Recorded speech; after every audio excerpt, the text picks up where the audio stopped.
Down the quiet back roads of Walworth County, Wisconsin, there's a local legend that has been stalking the shadows for decades. And it's one of those stories that really blurs the line between spooky folklore and some kind of frightening reality. Today, we're diving into the story of the Beast of Bray Road. And look, this isn't just some campfire tale. That quote you see, that's from a U.S. Army reservist, talking about a totally terrifying encounter they had during a training exercise. Right from the get-go, the stories about this creature suggest we're dealing with something far outside our normal understanding of the animal kingdom. And it all centers on this one place, Elkhorn, Wisconsin. Just picture it. It's your classic Midwestern town, right? Beautiful town square, tight-knit community, farmers, shop owners. It is the absolute last place you would expect to be the epicenter of a monster mystery. And that contrast between the totally normal and the totally monstrous is what makes this whole story so fascinating. So how in the world did a bunch of whispers in a small town blow up into an international phenomenon? Well, like a lot of great stories, it all started with a reporter who decided to follow a really strange lead. This is Linda Godfrey.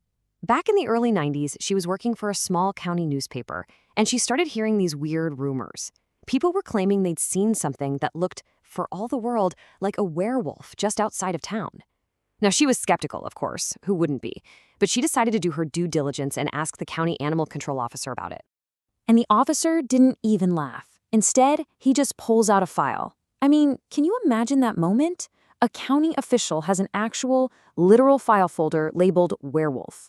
That is the exact moment you know you've got a real story on your hands. And it was packed with notes from people calling in, all describing the same impossible creature.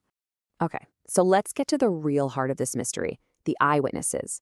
And we're not just talking about one or two scattered reports here. No, this is a consistent pattern of totally terrifying encounters that stretch back for decades. This timeline really shows that this is not a new thing.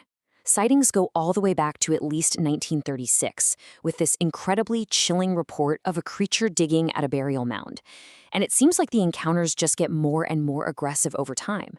From that first sighting to a direct attack on a military convoy in '83, and then you have the terrifying roadside encounters that really made this legend famous.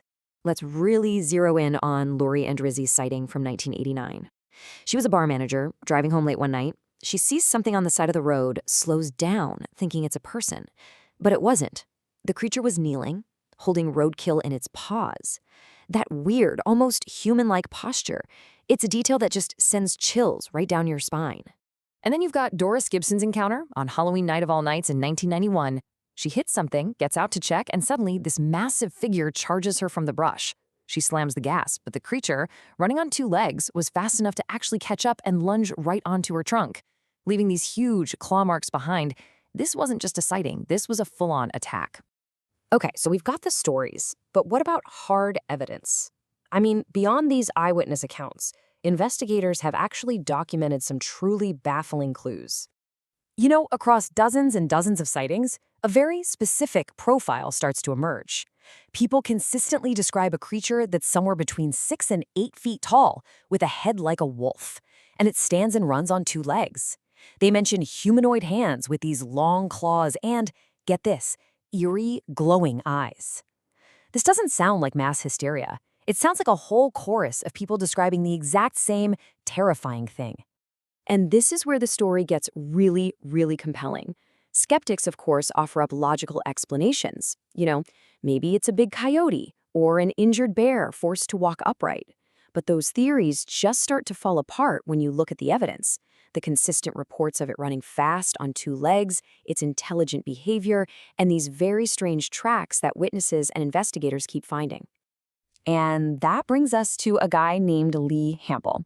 So in 2007, he buys a farm right between Bowers and Bray Road, with absolutely no idea about the legend.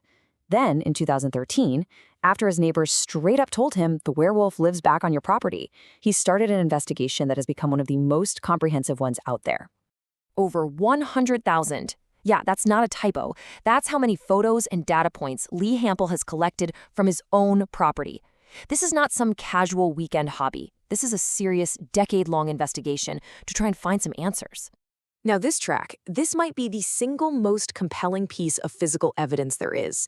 Hample has found it hundreds of times. A footprint with 5 toes and 7 pads. That combination does not match any known canine in the world, living or extinct.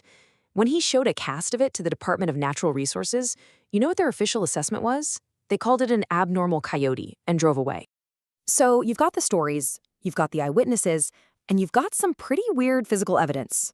That means we have to ask the big question, what in the world is actually going on here? This question is right at the heart of this entire mystery. And really, there are a few dominant theories that try to explain it all. So the theories really run the gamut, from the super simple to the supernatural.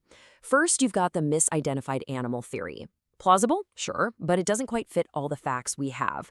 Second is the cryptid theory, that this is a real, undiscovered species of upright canine, what people call a dogman.